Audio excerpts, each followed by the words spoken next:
You would not believe your eyes if you saw EA's Battlefront 2 in its current state. The gameplay, the immersion, and hot damn those graphics. But to truly see the improvements and to fully recognize the god tier comeback that EA's Battlefront 2 has accomplished, we need to go back to 2015.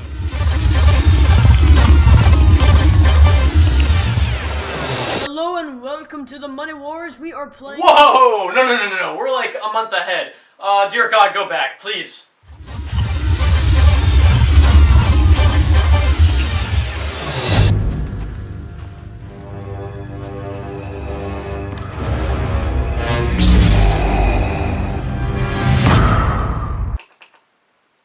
I remember when Battlefront 2015 was announced. Man, the anticipation. 10 years after the critically acclaimed, universally adored Battlefront 2 2005, could EA exceed already high expectations? Or even just deliver a game that was worthy of the Battlefront name?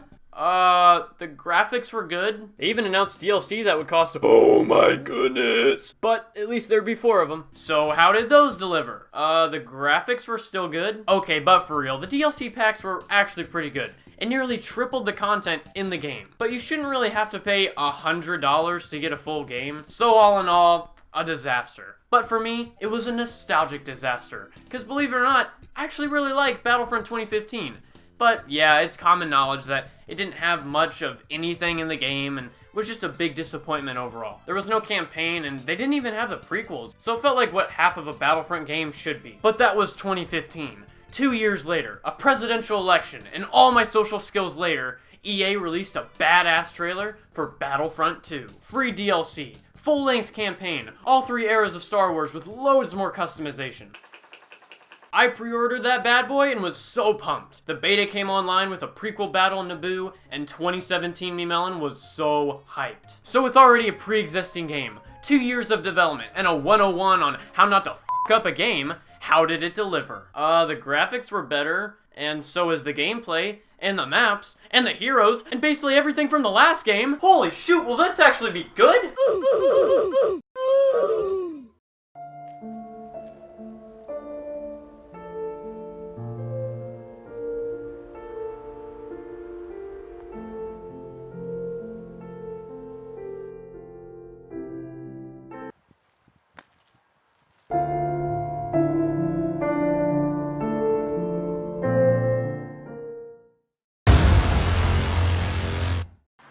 I want this back. Now, would you believe me if I told you that Battlefront 2, the sucky campaign, loot box filled mess of a game, was good now? And not just good, but the greatest comeback in the history of gaming. Now, is that hyperbole?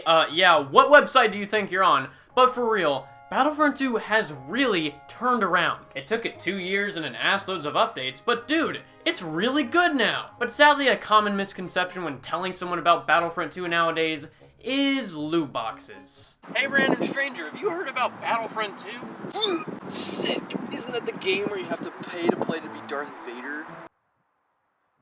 No, that was like 2 years ago, but you should play it now. It's really turned around. Why would I trust a random loser on the street who owns an Owl City album?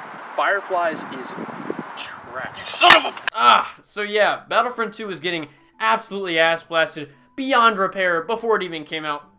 The pay-to-win loot boxes it had are meant for free-to-play games, not AAA Star Wars games. But lucky for us, the mouse upstairs decided to step in before the game launched. Oh boy, look at all this money. It sure feels good to be a literal monopoly, huh? Lord Mickey, there's a bit of a problem.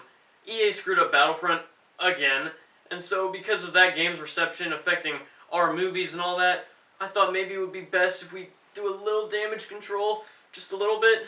Put them on the f***ing line! Now listen to me, son of a bitch! Take the damn loot boxes out of the game, or your ass is grass, and I'm the f***ing lawnmower! So the mouse decided to step in and tell EA to back off the loot boxes and scumbag antics. But thank goodness, right? It really saved this game from controversy. No. The launch was way worse than Battlefront 2015. After the December The Last Jedi update, the team needed to rework the progression system. Considering pay-to-win mechanics and crates were built into the game and a vital part of the progression system, it's easy to say that the small team left at Battlefront 2 really were boned. And boned they were, for like 5 months. That's right, in its most critical time of need for more support, new content, and such, to keep the already fleeing player base, the team was stuck reworking the progression system. But let me tell you, DICE could have left this game for dead, but they didn't. Now, is it because they have integrity and stand by their promises, or is it because it's a legal obligation and their entire department would be shut down if they didn't? I remember every couple of months wondering where the hell the next drop of content was, because for those 5 months, it was a barren wasteland for new content. But that was until May, with the release of Solo: A Star Wars Story. Finally, we get more content! So how did it turn out? Well, there's a skin of Chewbacca with a bandage on his arm? That's a thing in the game. Now, I don't want to beat around the bush here, but it was ass. Like, premium ass. Absolute ass, but with a fancy coat of paint on it. And to me, this was the last nail in the coffin for EA's Battlefront 2. You were given 2.5 tries and still didn't meet our already low expectations. Now what could they possibly do to make it even worse? Bugs that make the game literally broken and unplayable for half the summer? Nice! I'm not kidding. In this time of summer 2018, I was full-heartedly a believer that 2015 Battlefront was better than this one. Yes, I know the cardinal sins I've committed. I mean, it was because it had at least a full and complete DLC, even if it was, oh my god. But boy was I wrong. At E3 2018, DICE announced something big for Battlefront 2. So I'm excited to confirm that Battlefront 2 this year will be going deep into the Clone Wars. What we all thought was the game spitting out its last content so it can not be legally ass-blasted for false advertising was actually much, much more. There was an underwhelming Ewok hunt mode, but most importantly, Clone Wars content, Geonosis, General Grievous, Obi-Wan, Count Dooku, Anakin, and a large-scale game mode. Did you say Ewok hunt? Starting in October, General Grievous and Geonosis was released, and it was so freaking awesome! The world was beautiful and enormous, the heroes were the best in the game, but by far the most impressive feature, and the reason I re-downloaded the game was to create the simulation meme. Just like the simulation. Overall, a good update, but that wasn't even it! Starting 2020 off with a bang was Count Dooku, Anakin, and a large-scale game mode called Capital Supremacy, which was just the poor man's galactic conquest, but no diss intended. It was a breath of fresh air from all the other modes. So, thank you, DICE. We had to take command posts, take down capital ships. We only started with one map. Yikes, but new ones came, don't worry. Alright, they were just pre-existing maps ported onto the mode, but it was still fun to see the little ways that they changed it up. In fact, maps like Kamino and Kashyyyk are better in my opinion for Capital Supremacy than they were for Galactic Assault. I just really like the open areas. But even then, if you thought that was it, do I really need to say it? There was more! They had loads of hero and villain skins, clone skins, new reinforcements like the long-awaited Droideka that drastically changed the meta, and added a new map Felucia in September, along with the Clone Commando. Seriously, so much new and free content, and still people think that you have to pay for DLC or loot boxes. Heroes, maps, updates, skins, they got everything! You wanna play it now? But don't they have loot boxes?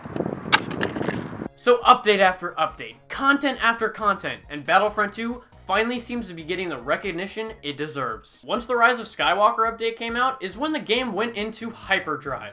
3 new skins, 4 new reinforcements, a brand new Capital Supremacy map with 2 new capital ships, and 2 new heroes coming in January. And that's when DICE took advantage of all the recent resurgence in Battlefront 2 and released a kind of new version, kind of not. It's called the Celebration Edition, which is basically a rebrand showing, hey, it's actually pretty good now. So I'd say it's worth the $25. Even IGN re-reviewed the game. What was once popular to ass blast was now popular to give it praise. But it deserves it. After being hated on by the internet, left for dead by EA, and deleted off my PS4 by me, Battlefront 2 got right back up, started a comeback, and made a quality-ass game. Are there bugs? Yeah, greatly. Are some updates not significant? Of course. Am I excited that the brand new heroes coming in January are BB-8 and another droid?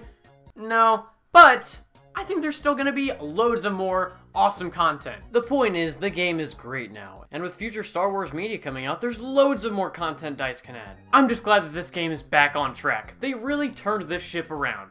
And by they, I mean DICE. If you think EA had anything to do with this, besides telling them to put loot boxes in the game, yeah, you're mistaken. DICE really turned the ship around and made Battlefront great again.